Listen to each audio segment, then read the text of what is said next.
Paz do Senhor, meus irmãos. Quero te convidar a abrir já. A gente tem bastante texto para cavocar. E a gente vai cavocar. Vamos lá. Mateus 6, 25 a 34. Nosso texto base hoje. Por isso Mateus vos 6. digo, não andeis ansiosos pela vossa vida, quanto ao que haveis de comer ou beber, nem pelo vosso corpo, quanto ao que haveis de vestir. Não é a vida mais do que o alimento, e o corpo mais do que as vestes?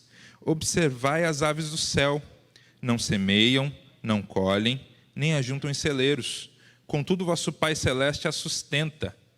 Porventura não valei vós muito mais do que as aves? Qual de vós, por ansioso que esteja, pode acrescentar um côvado ao curso da sua vida? E por que andais ansiosos quanto ao vestuário? Considerai como crescem os lírios do campo. Eles não trabalham, nem fiam. Eu, contudo, vos afirmo que nem Salomão, em toda a sua glória, se vestiu como qualquer deles. Ora, se Deus veste assim a erva do campo, que hoje existe e amanhã é lançada no forno, quanto mais a vós outros, homens de pequena fé. Portanto, não vos inquieteis dizendo: que comeremos, que beberemos, ou com que nos vestiremos? Porque os gentios é que procuram todas essas coisas, pois vosso Pai Celeste sabe que necessitais de todas elas. Buscai, pois, em primeiro lugar, o seu reino e a sua justiça, e todas essas coisas vos serão acrescentadas. Portanto, não vos inquieteis com o dia de amanhã, pois o amanhã trará os seus cuidados. Basta o seu dia, o seu próprio mal. Os irmãos, vamos orar novamente, porque é uma igreja, a gente ora antes de ler e falar sobre a palavra. Deus, lemos a Tua palavra, Senhor, e precisamos da iluminação do Teu Santo Espírito. Por favor, não nos deixa alheios ao que vai ser pregado. Prega ao meu coração, prega ao coração dos irmãos, que isso possa ter aplicação, que isso possa ser útil, que isso possa ser repreensão adequada, ânimo e vida, Deus. O que nós te pedimos, em nome de Jesus. Amém. Meus irmãos, o nosso texto ele já começa no meio do caminho. Você deve ter notado aí. O nosso texto começa andando, a gente pega um carro no meio do caminho, a gente pega um ônibus já lotado. Porque a primeira ideia, a primeira conexão que Jesus vai fazer nesse trecho, nessa perícope, é assim: por isso vos digo. Por isso vos digo, ele está retomando, ele está concluindo uma ideia que já foi posta. Então, para a gente entender direitinho isso, a gente precisaria olhar um pouco para trás. Olhar para trás, vamos contextualizar onde que a gente está, onde que esse ônibus está passando, onde que esse carro está indo. A gente está trabalhando aqui com o Sermão do Monte. O Sermão do Monte é um dos textos mais importantes. Ele é composto dos capítulos 5, 6 e 7 de Mateus. Ele é reprisado também em Lucas. E ele vai falar das bem-aventuranças, que você conhece bem. Muitos de vocês deviam ter essa bem-aventurança num quadro, ou já viram na casa de uma avó, num quadro, num pano de prato. Você já viu, é um texto muito conhecido. Aqui, nessa parte das bem-aventuranças, a gente já passou. Jesus falou como se deve orar. Ele fala ali do pão nosso de cada dia, que tem muito a ver com o que a gente vai falar aqui. Fala como jejuar. E ele abre um assunto todo interessante, que começa no versículo 19, e aí vai até o final desse capítulo, quando ele vai falar sobre dinheiro, mas não sobre dinheiro em espécie, mas ele vai falar sobre um pouco de ganância. E aí, como que a gente vai conectar isso? Vamos lá. Os tópicos que têm a ver com o nosso capítulo, que conectam com o por isso ali do versículo 25, primeiro, os tesouros no céu. Os tesouros no céu, Jesus adverte que, um versículo bem conhecido, você já sabe, onde está o tesouro, aí está também o teu coração. Ele vai falar também da luz e as trevas. Ele fala que são os olhos a lâmpada do corpo. Você certamente lembra disso. E o outro versículo também muito importante, que certamente você sabe de cabeça, sabe de cor: ninguém pode servir a dois senhores, senão há de amar um e aborrecer o outro. Então, como que o nosso texto ali, ele fala da nossa ansiedade por comida e bebida, necessidades muito normais, como que isso vai se conectar num contexto em que começa falando de tesouro. Tesouro, sempre que você pensa em tesouro, eu tenho certeza que eu pelo menos penso num baú cheio de moedas de ouro, uma coisa escondida, uma coisa secreta, uma coisa que chama os olhos como um prêmio final.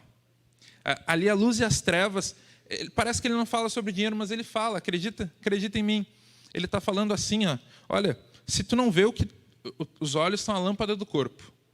Se a lâmpada do teu corpo não vê o que interessa, não vê o que realmente importa, por mais que tenha muita luz ao teu redor, por mais que as coisas certas estejam todas postas ao teu redor, tu não vai enxergar, porque para ti está escuro. Então, se tu for guiado pela cobiça do versículo anterior, possivelmente tu vais tropeçar. Aí Jesus fala que grandes trevas serão se as tuas lâmpadas forem escuras. E ali nos dois senhores chega na mesma temática, tanto que Jesus coloca um painel comparativo de dois senhores, como se as riquezas de Deus fossem deuses equivalentes, disputando a atenção de um coração. Mas como que eu vou trazer você para esse texto?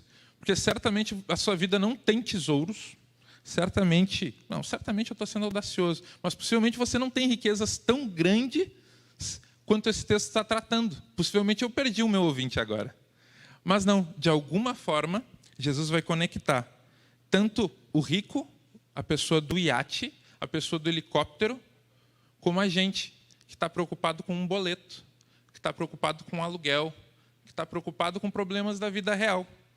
Então, vamos começar o nosso texto. Por isso vos digo, não andeis ansiosos pela vossa vida, quanto ao que haveis de comer ou beber, nem pelo vosso corpo, quanto ao que haveis de vestir. Primeiro eu quero alertar vocês, a nossa caminhada aqui nesse texto, a gente vai fazer assim. A gente vai ver o comando de Jesus e depois a gente vai ver 4 advertências, 4 acusações que Jesus faz e por último a gente vai ver um remédio que Jesus nos propõe para a gente sair dessa sanha de ganância, dessa vontade de ter, possuir, essa vontade de ter cada vez mais dinheiro, né? Dinheiro é uma coisa que geralmente essa questão da ganância, da ansiedade, da vontade de ter dinheiro é uma coisa que a gente sempre acha que a gente não tem o suficiente, que a gente precisa de mais um pouquinho. E aí, silenciosamente, tal qual uma doença que não demonstra sintomas óbvios, assim, que tu precisa de um exame mais profundo, ela vai demonstrando seus frutos. Quando a gente está ganancioso e preocupado com dinheiro, é muito mais difícil que a gente ajude uma pessoa, né? A pessoa vem pedir uma ajuda e eu digo, não, eu preciso me preservar. Esse é para mim, eu só preciso de mais um pouquinho. Muito possivelmente eu não vou conseguir ser generoso tanto que eu precisava ser. Muito possivelmente a minha oferta na igreja vai ser diminuta, porque eu vou querer reter mais um pouquinho. Então, o dinheiro é um senhor silencioso e discreto, mas que deixa na nossa vida algumas marcas, e a gente vai ver ao longo do texto. Então, vamos à primeira marca. Primeiro, o comando, o que Jesus nos deixa. Por isso vos digo, não andeis ansiosos pela vossa vida, quanto ao que haveis de comer ou beber. Esse é o primeiro comando. Jesus nos traz a ordem, não andem ansiosos. Não andem ansiosos pela vossa vida e pelo vosso corpo. Para a gente começar discriminando o que é ansiedade, Jesus usa um termo aqui do grego, possivelmente a minha pronúncia está equivocada, mas isso não importa, o termo é merimnao. Esse termo dividido em 2 palavras, esse termo é uma divisão de 2 palavras, que é divisão e mente. Na acepção do Novo Testamento, geralmente é utilizado para tratar de ansiedade.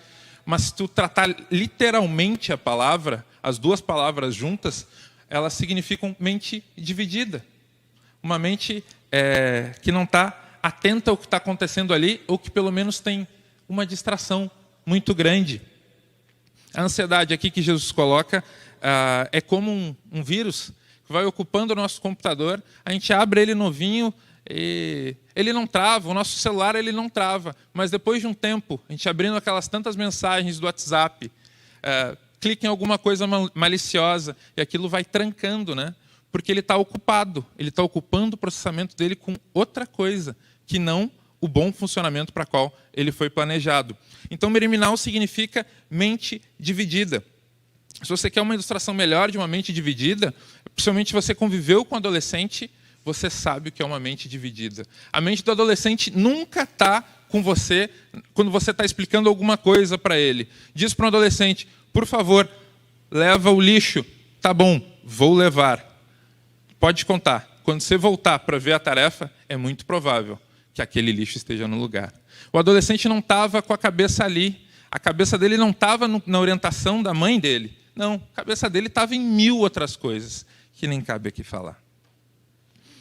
Então, essa divisão de pensamento nos desgasta. Essa divisão de pensamento precisa ser exposta. Vamos lá. Por que isso é relevante para nós? Vamos voltar. Versículo 21. Onde está o teu tesouro, está aí teu coração. A gente precisa ver como conecta essa riqueza com a nossa necessidade, com o por isso vos digo. Onde está o teu tesouro, aí está o teu coração.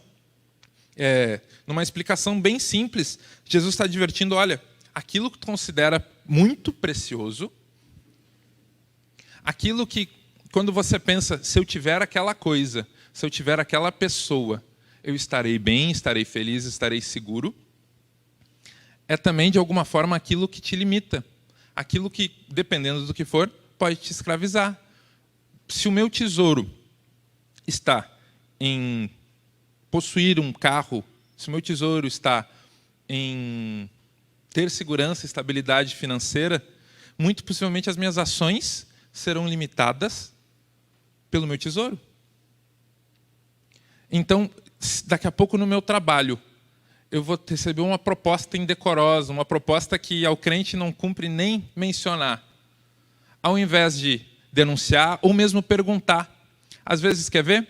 Você está num trabalho, o seu trabalho às vezes não é justo diante de Deus. Às vezes o seu trabalho de alguma forma oprime alguém. É um instrumento de injustiça. Mas o salário é bom. O que a gente faz? A gente nem pensa sobre aquilo. A gente nem cogita pensar em encontrar um defeito nele. Porque se eu encontrar um defeito nele, eu vou me achar em pecado. E se eu me achar em pecado, eu vou ter que sair da onde está o meu tesouro.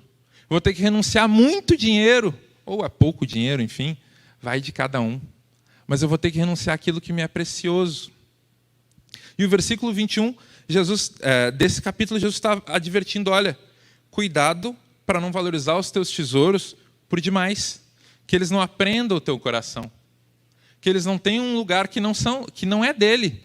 Se tu botar um tesouro pesado num lugar que não tem suporte para segurar, ele vai fazer uma bagunça.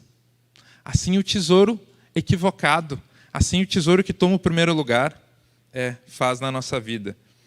Outra coisa importante, quando a gente olha para a lâmpada do corpo, quando a gente olha para o versículo 22, cuidado se os teus olhos não perceberem o que é importante. Você pode ficar perdido. Às vezes, na nossa ansiedade, da autopreservação, a gente pode ficar completamente perdido em que decisões tomar, no que fazer, e andar muito, muito longe do nosso Senhor, andar muito, muito longe da instrução bíblica para nós. Versículo seguindo, os dois senhores, Deus e as riquezas. A gente viu que, às vezes, as riquezas podem tomar o primeiro lugar, podem aprender o nosso coração. E assim virá o nosso Senhor. O verbo grego que a gente viu e as passagens apontam não só para uma disputa de dinheiro. A gente vê que é tudo sobre afetos. É tudo sobre o que está dentro do nosso coração. E a gente lembra do que um autor falou uma vez, que o nosso coração é uma fábrica de ídolos, né? Uma fábrica que faz... A gente pensa numa fábrica que faz muitas imagens. O nosso coração é muito parecido com isso. Uma fábrica que faz muitos ídolos, no intento de se autopreservar, no intento de ser senhor da própria história. Certamente você já ouviu de um texto, alguém dizendo com muito orgulho, eu sou o capitão da minha própria história. E a todo momento a gente tenta ser o capitão da nossa própria história. E assim acontecem com os nossos afetos. O alerta da ansiedade é, cuidado com o teu coração. Jesus está dizendo, olha, não andem ansiosos pela vossa vida, nem pelo vosso corpo. Ele está dizendo, olha, cuida com o que está entrando no teu coração. Cuida quem exerce o senhorio do teu coração. E a gente vai ver isso um pouquinho mais para frente. Então, a ansiedade, ela desagrada a Deus. Jesus deixa claro, olha, não andem ansiosos. Então, vamos ver as 4 acusações, as 4 advertências sobre a ansiedade no nosso coração. A primeira advertência, a gente vai ver, voltando para o nosso texto, versículo 25 mesmo, a parte B, se a gente dividir ele na parte que a gente não leu, não é a vida mais do que alimento e o corpo mais do que as vestes. Ele está acusando a pessoa ansiosa, ele está acusando a pessoa que está em sofrimento por causa desse boleto, que é um sofrimento adequado. Sofrimento, às vezes, por necessidade. Às vezes, o nosso problema não é um tênis novo. Às vezes, o nosso problema é sério. Pode custar morar na rua, pode custar ter que morar com um parente de volta, pode custar alguma coisa que, de fato, é muito cara. Mas Jesus está nos alertando para que isso não tome totalmente o nosso coração, para que a gente não se desespere, não dê vazão à ansiedade. E aí ele fala, olha, o primeiro argumento contra isso, a vida é muito maior que isso. Ele diz bem assim, olha, não é a vida mais do que o alimento e o corpo mais do que as vestes? Debaixo do mau tempo, a nossa tendência é valorizar demais essas coisas. Debaixo do mau tempo, a nossa tendência é querer nos autopreservar. Então,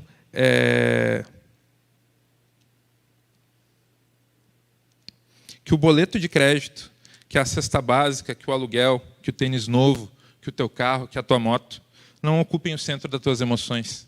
Não ocupem o teu, como diz a música que a gente viu, que seja meu universo, o primeiro pensamento. Que isso não seja o primeiro pensamento quando você acorda, seja o teu problema, nem o último ao dormir. Que não seja ao almoçar, eu almoce pensando nisso, eu vou tomar banho pensando nisso, eu cuido do meu filho pensando nisso. Não. Não deixa que isso aconteça. A tua vida não é para um boleto, tu não vive para pagar um boleto, tu não vive para pagar o aluguel, tu não vive para pagar um financiamento. Não é para isso. As coisas são feitas para serem servidas, serem instrumentos, serem bênçãos de Deus, e não o contrário, e não serem o próprio Deus. Segundo ponto, se o primeiro ponto é a vida é muito maior que isso, a vida é muito mais que isso, o segundo ponto a gente vai ver logo à frente. E aí, Jesus apela até para uma narrativa um pouco fantástica. E essa é a parte que eu gosto. Quando a gente precisa usar a imaginação para entender a Escritura. O versículo seguinte. Observai as aves do céu. Não semeiam, não colhem, nem ajuntam em celeiros. Contudo, vosso Pai Celeste as sustenta. Porventura não valei vós muito mais do que as aves? Vamos pular, na mesma temática. E por que andais ansiosos quanto ao vestuário? Considerai como crescem os lírios do campo. Eles não trabalham nem fiam. 29. Eu, contudo, vos afirmo que nem Salomão, em toda a sua glória, se vestiu como qualquer deles.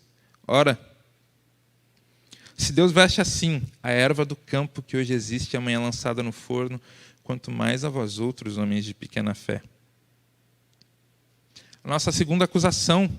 Olha, até os bichos e as plantas entenderam. E isso talvez ele possa dizer, olha, até os bichos e as plantas entenderam. A gente vai lembrar lá do Balaão. Lembra do Balaão e a mula?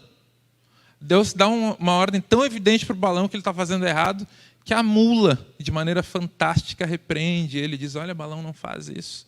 E aqui vem os bichos de maneira fantástica. Você pode lembrar da crônica de Nárnia, o leão falante. Agora eu quero te convidar a imaginar comigo ali nesses versículos 26, 28, 29 e 30. Jesus propõe um passarinho fazendeiro, um passarinho que ele semeia, um passarinho que ceifa e depois faz um celeiro. Ele propõe um lírio do campo costureiro, que faz para si uma roupa bonita. Não. Ele diz, olha, meu irmão, você está pensando só no seu sustento, você está pensando só na sua autopreservação. E daqui a pouco, quando a gente vai falar de roupa, você está pensando só na sua aceitação social, o que vão pensar de mim, se eu estou bonito, se o meu corpo está bom, se o meu cabelo vai cair, se o meu sapato está furado. Isso vai tomar todo o meu coração, isso vai tomar todo o meu processamento, isso vai tomar todos os meus afetos. Não. Jesus nos aponta um caminho, olha, a natureza toda funciona de maneira adequada. Os passarinhos estão supridos. Deus dá uma glória tremenda para as plantas, que duram uma estação. Na primavera ela vai florescer, se estiver tudo certo. Próxima estação, ela seca. Na mão de alguém que entende, talvez uma plantinha artificial dure mais. Dure 1 ano, 2. quando muito. Mas não foi feito para durar. Não é com plantas que Deus tem relação. Não é com passarinho que Deus faz aliança de preservação. Jesus não se tornou passarinho. Jesus não se tornou planta. Então ele nos chama para razoar, para meditar, para conversar com Ele. Olha, isso é a coroa da criação. Isso é importante. Ele nos chama para... Eu quero te convidar para abrir lá em Romanos 8:32. Abre comigo um texto conhecido. Mas enquanto você abre, não só você vai lembrar de verdades bonitas, como a sua mente vai ficar ativa. Romanos 8:32. Versículo que possivelmente você sabe de cor. Também poderia estar num pano de prato. Gosto muito de pano de prato. Vamos lá. 8:32. Aquele que não poupou o seu próprio filho, antes por todos nós o entregou, porventura não nos dará graciosamente com ele todas as coisas? Então, a comparação se torna absurda. Se os passarinhos têm toda a provisão e não se estressam, se as plantas no tempo certo florescem, se Deus cuida dessas coisas minuciosamente desde quando Ele disse, haja luz, por que a gente se preocupa tanto? Por que a gente deixa que isso tome todo o espaço da nossa cabeça, todo o espaço do nosso coração? Essa é a segunda acusação que Jesus traz. A mente dividida faz com que essa pessoa que está sofrendo de ansiedade ande como o cego lá dos olhos que são lâmpada. Lembra? Pessoa que prioriza as coisas erradas tem a sua lâmpada escura. Assim é com a questão da ansiedade. Quando a ansiedade toma os meus olhos, quando a ansiedade toma os meus afetos, quando a ansiedade divide a minha mente, eu fico cego e eu vou tomar decisões erradas. E eu vou me perder. Eu vou ficar confuso e eu vou ficar muito cansado. A ansiedade deixa a gente muito cansado. Tenho certeza que se você sofre de ansiedade, no final da semana, sua sexta-feira, você está dolorido. O Dorflex será seu amigo. Talvez você precise de mais alguma outra coisa para dormir. A ansiedade é coisa muito séria. Terceira acusação contra a ansiedade, versículo 27, Mateus. Vamos voltar lá para o nosso texto de Mateus.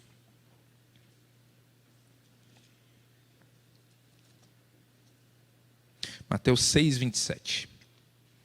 Terceira acusação, terceira advertência contra a ansiedade.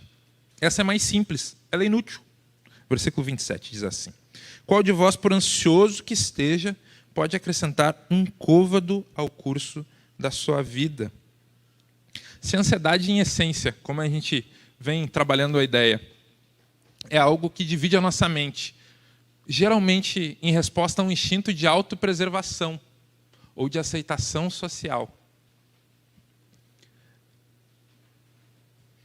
A gente vê pelo versículo 27 que ela é inútil. Por que ela é inútil?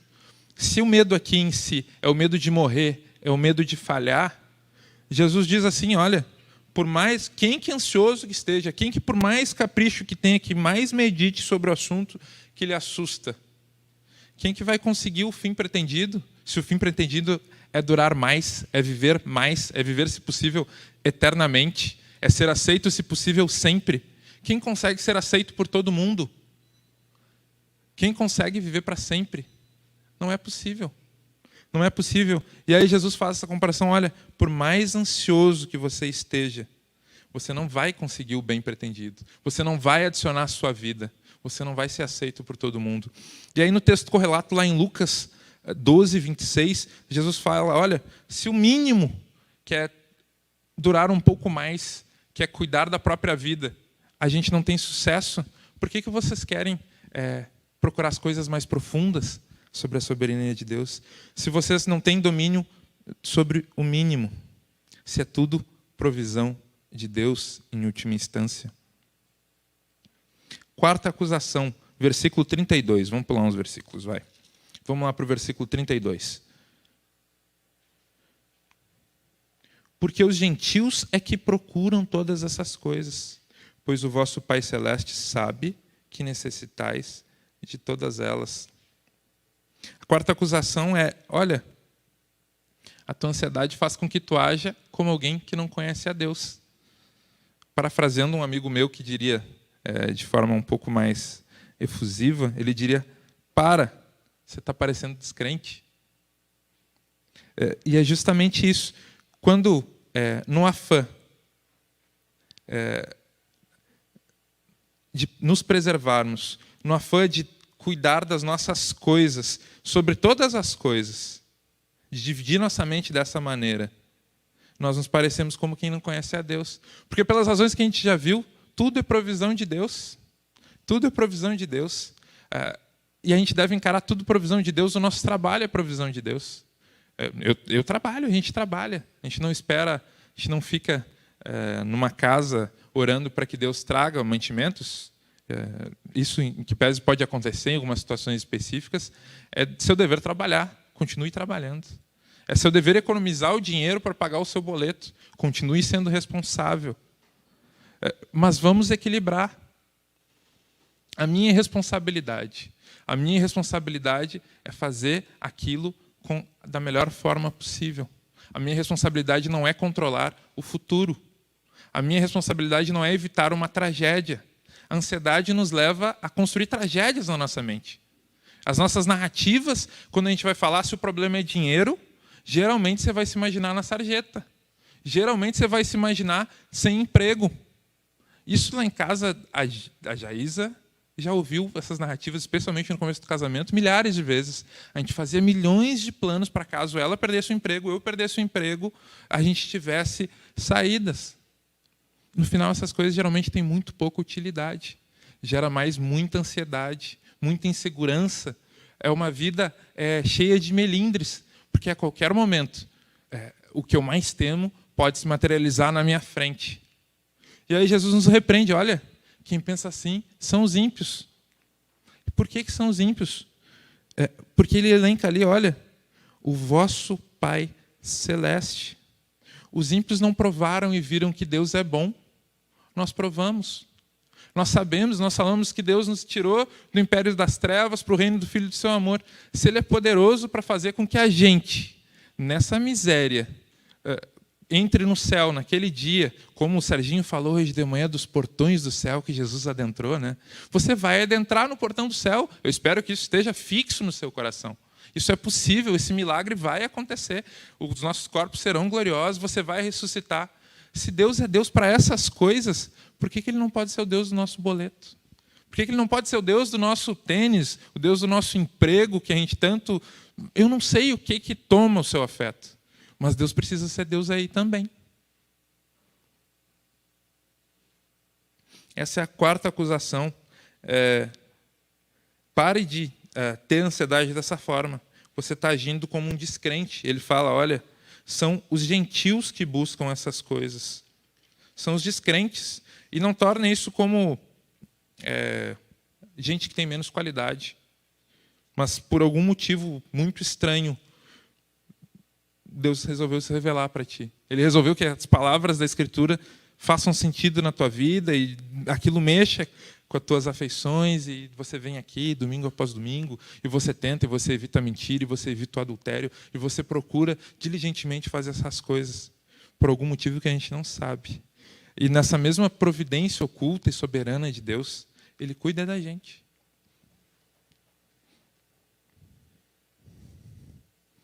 Vamos lá. Para a gente acabar com esse ponto, me parece legítimo que a gente... Deixa a folha ali, deixa ela ir embora. Que a gente abra lá em 1 Pedro 5,7. Talvez você não precise nem abrir. Alguém sabe o que está escrito em 1 Pedro 5,7? Não?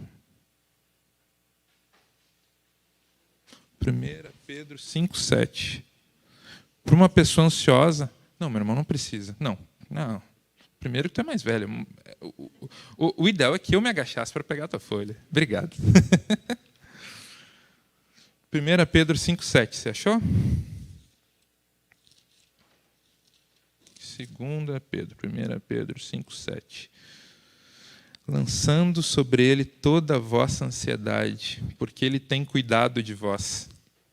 O Pedro que você viu que cometeu várias impulsividades, que ficou ansioso, que disse, olha, eu não conheço esse Jesus, é o Pedro agora já mais velho, que já provou, ele andou com Deus. Ele agora é o Pedro, já é o Pedro mais ancião. E como ancião que é, ele pode dar o bom conselho: olha, eu já tive em muitos apuros. E eu sempre lancei em Deus a minha ansiedade.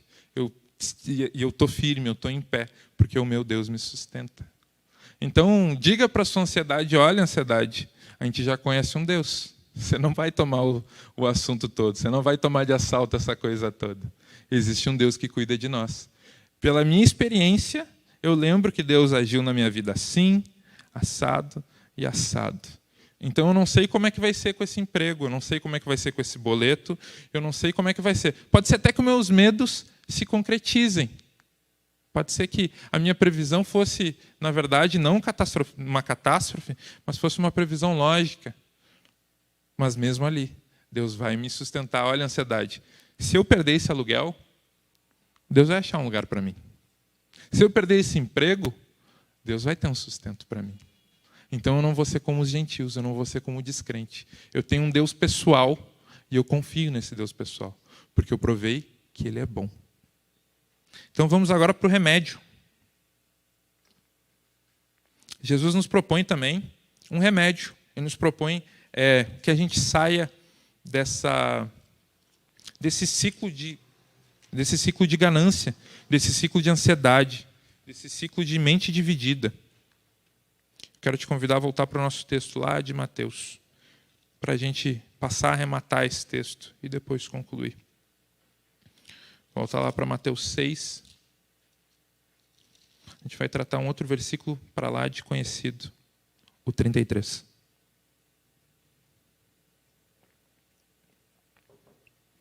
Ele vai nos falar então sobre no que a gente deve, quem deve ocupar esse lugar que a ansiedade está tomando ilegitimamente.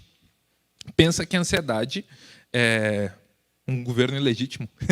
Alguém que tomou à força um governo que não é seu, um lugar que não é seu por direito. Então vamos lá. Buscai, pois, em primeiro lugar o seu reino e a sua justiça, e todas essas coisas vos serão acrescentadas. Então vamos trabalhar nisso. Buscai, pois, em primeiro lugar o seu reino e a sua justiça. Jesus primeiro diz que a gente não tem ansiedade. Depois ele fala, olha, 4 coisas contra a ansiedade, em argumentos e subargumentos. E para finalizar, ele traz agora esse remédio. Olha, como que eu acabo com a ansiedade? A ansiedade é um problema do coração, como nós vimos lá no começo. Então, a solução só pode ser no âmbito do coração. Então, buscai, pois, em primeiro lugar o seu reino e a sua justiça. Jesus está nos chamando para o seguinte, para que aquele boleto que quando você acordava de manhã, te acompanhava no banho, te acompanhava no carro, no ônibus, te acompanhava a pé, te acompanhava de bicicleta. Jesus está te chamando para aquele concurso, para aquele emprego, para elenque na sua cabeça o que é. Aquilo que toma toda a sua energia, que divide sua mente. Que isso tome o 2º, o 3º, o 4º lugar, e se possível tome lugar nenhum no seu coração. Ele nos chama para que, em primeiro lugar, a gente cumpra lá o primeiro mandamento. Lembra do primeiro mandamento? Amar a Deus sobre todas as coisas. E a gente botando as coisas no lugar, a gente começando o dia arrumando a cama, escovando o dente, botando as coisas no seu lugar, botando Deus em primeiro lugar. Então, aquele trabalho que a gente falou lá, que às vezes causa injustiça, talvez seja a hora de você perguntar. Aquelas coisas que você faz para alimentar o seu ídolo do coração, que te causam mais ansiedade, talvez seja a hora de pensar sobre elas. Muitas vezes é dinheiro.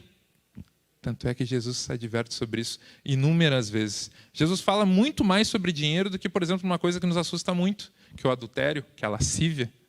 Jesus fala muito mais sobre dinheiro. Ele não fala sobre dinheiro como essa loteria que a gente ouve, deem seu dinheiro e Deus vai multiplicar. Não, não é sobre fantasia. Jesus fala sobre a vida real. Olha, o dinheiro é importante, através do dinheiro Deus te abençoa com coisas boas, mas é bem normal que, a gente sempre fala que a mão que alimenta o cão vai se afeiçoando daquela mão, né? Então a gente não vê a mão de Deus, mas a gente vê o dinheiro fazendo as coisas que a gente queria fazer. As coisas que nos dão prazer, as coisas que nos fazem sentir aceitos, poderosos, completos, sei lá. E aí a gente vai atribuindo ao dinheiro, vai atribuindo ao trabalho, vai atribuindo à nossa habilidade, e aquilo vai tomando o nosso coração. Então Jesus nos chama para que Deus seja o primeiro lugar. Isso é muito fácil de fazer? Não, certo que não. É completamente antinatural. As nossas coisas naturais são cuidar de nós mesmos, nos autopreservar. Tanto é que Jesus fala no Evangelho, olha, quem quiser ganhar sua vida, vai perdê-la, e quem perdê-la, vai ganhá-la. Então, a autopreservação nos leva a mais angústia. A autopreservação nos leva a mais ansiedade. A autopreservação nos leva a mais ansiedade. E o convite de Jesus é que a gente não se autopreserve, que a gente não sirva ao dinheiro, mas que o dinheiro sirva ao nosso Deus como recurso que Ele nos dá. E aí, assim, com Deus em primeiro lugar, eu vou conseguir compartilhar com meu irmão o dinheiro, quando ele precisar, quando ele pedir. Eu vou conseguir compartilhar até quando eu sei que eu vou perder. E às vezes a gente é chamado para contribuir, a gente sabe que a gente vai perder, a gente sabe que aquilo não vai voltar. E um bom sinal de que você não está servindo ao dinheiro é que você vai conseguir dar liberalmente. Porque o Senhor te comandou a isso. E você não vai ficar ansioso, vai faltar para mim, e agora? Não. Você sabe que Deus é poderoso tanto para cuidar daquela pessoa que você está ajudando, quanto para cuidar da tua vida. Você vai poder andar menos cansado se Deus for o primeiro lugar da tua vida. Porque a ansiedade não vai te massacrar todos os dias da semana. O sábado, domingo, sei lá, se você só tem um dia na semana para descansar, não vai ser o seu único dia de refúgio. Sua semana não vai, porque senão a semana é um massacre, né? Se a gente passa o dia inteiro ansioso, todos os dias da semana, o dia do descanso a gente vê como, ai meu Deus, eu preciso disso, senão eu vou quebrar. É normal, né?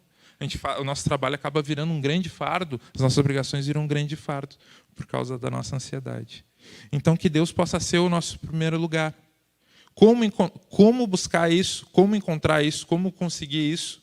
Olha, a gente sabe lá que Jesus, quando conversa com Nicodemos, que vai conversar com ele, você lembra qual foi a sentença? Como que Deus seria o primeiro lugar de Nicodemos, que já conhecia muito da Bíblia, né? Ele fala assim, olha, Nicodemos, se sendo homem, velho, você não nascer de novo, você não vai conseguir conhecer a Deus, você não vai conseguir amar a Deus dessa forma. A gente precisa nascer de novo. Se você já nasceu de novo, você já tem o Espírito Santo, e essas coisas estão te perturbando, talvez seja a hora de orar mais. Talvez seja a hora de confessar a Deus, honestamente, olha Deus, o Senhor não está sendo o primeiro lugar. De como o salmo que a gente botou ali, o Salmo 51, lembra? O coração quebrantado. Talvez seja a hora de aparecer com o coração quebrantado diante de Deus. E mostrar de verdade quem a gente é. Porque Ele já sabe, aliás, né? Você está só sendo menos mentiroso. Quando você se apresenta de forma verdadeira diante de Deus. Porque a gente sabe que Deus sonda os nossos pensamentos e conhece o nosso coração. Então, para a gente acabar o texto e passar à conclusão, Jesus arremata. Portanto, não vos inquieteis com o dia de amanhã, pois o amanhã trará os seus cuidados. Basta ao dia o seu próprio mal. Então, que isso seja a quietude para o nosso coração. Que essa tragédia que te assombra, que essa ansiedade que fica fazendo essas sombras na tua vida, não precisem ser um cansaço tão grande, não ocupem tanto espaço, não dividam a tua mente. Age contra isso, pede ajuda de Deus, pede ajuda do Santo Espírito, ora sobre isso, leia livros sobre isso, ouça pregações sobre isso, compartilha com os irmãos. Às vezes tem alguém que passou pela mesma coisa que você. Às vezes tem alguém que está passando pela mesma coisa. Olha, eu não sei como lidar com essa coisa aqui. E às vezes um irmão mais velho vai poder te dizer, passei por isso.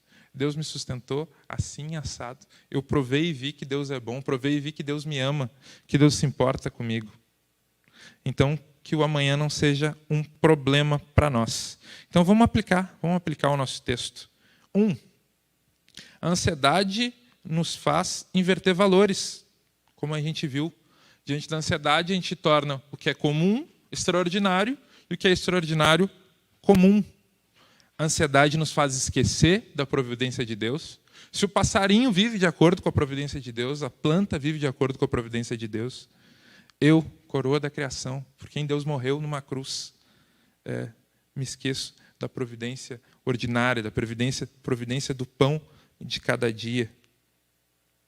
E por último, a ansiedade é inútil e se revela como um ateísmo prático. Lembra de Tiago, que fala, olha, você pode dizer que crê em Deus, mas que acredita em Deus e tal. E ele diz, olha, os demônios não só creem como veem e tremem.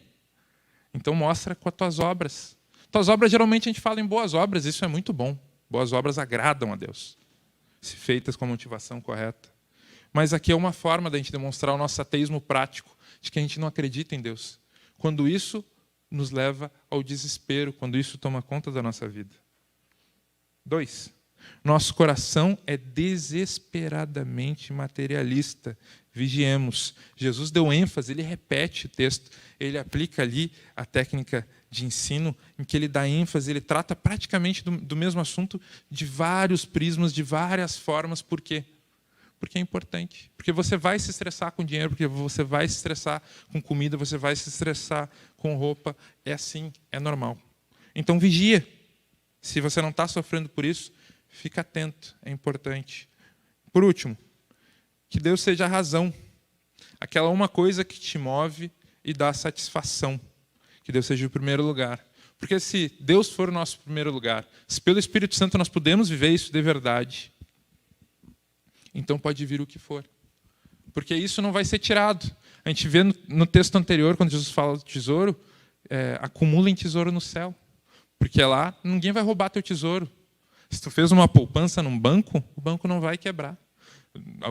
Muita gente passou por poupança confiscada.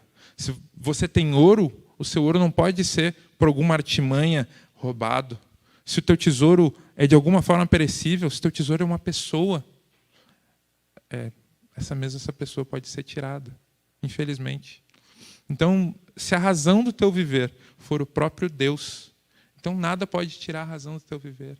Então esse viver vai ser mais tranquilo e vai ser mais fácil de amar essa pessoa se ela for o segundo lugar e não a razão do teu viver, porque se é a razão do teu viver, tu vai andar ansioso atrás dela para ela não se machucar, para ela não ficar doente, para não faltar nada, e você vai ser irritante na volta dessa pessoa. Se o seu trabalho é a mesma coisa, você não vai ser seguro, vai andar sempre pisando em ovos. Mas se Deus for o primeiro lugar e as outras coisas estiverem nos seus lugarzinhos corretos, mesmo essas coisas vão ser melhor apreciadas. Mesmo essas coisas vão ter o seu valor adequado. E assim a gente vai poder ser mais feliz. Tá bem? Que Deus nos abençoe e nos ajude. Que o nosso coração e a nossa mente não estejam divididas. Que os boletos não nos assombrem, nem o emprego, nem o que quer que seja. Vamos orar para a gente encerrar. Deus amado, nós nos apresentamos diante de Ti, Senhor, para Te mostrar nossas fraquezas. Nós somos materialistas, Deus. Nós colocamos coisas, colocamos pessoas, colocamos situações como nossa segurança, como razão do nosso viver. Nós Te pedimos, Deus, que pelo Teu Santo Espírito, isso não prossiga assim. Balança o nosso dia a dia, balança o nosso viver, para que a nossa mente não permaneça dividida, mas que a nossa mente possa estar muito bem delimitada, fixa no autor e consumador da nossa fé, o Senhor Jesus. Senhor, por favor, aumenta a nossa fé, para que a gente descanse quando tem que descansar, para que a gente trabalhe quando tem que trabalhar, para que a gente faça tudo conforme a ordem das coisas que Tu fez e que Tu espera de nós, Deus. Nos preserva e nos mantém fiéis. Em nome de Jesus. Amém.